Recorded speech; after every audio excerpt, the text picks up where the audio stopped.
మూసీని నిజంగా శుద్ధి చేయాలి, మూసీలోని మురికిని పారదోలాలంటే నువ్వు ఎస్టీపీలు ఫాస్ట్ గట్టు. గోదావరి నీళ్ళని తెచ్చి, కాళేశ్వరం నీళ్ళని తెచ్చి మూసీలో నీళ్లు వెయ్యి.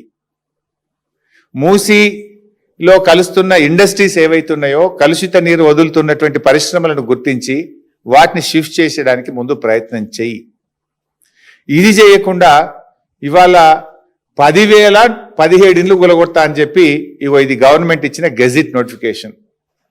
మూసీ పేరిట రేవంత్ రెడ్డి ప్రభుత్వం ఇచ్చిన గెజిట్ ఇది. 10,017 ఇండ్లు కూలగొడతాము, 3,279 ఎకరాల భూమిని సేకరిస్తాము అని ఇది రేవంత్ రెడ్డి ప్రభుత్వం ఇచ్చినటువంటి గెజిట్. 10,017 ఇండ్లు కూలగొట్టారట.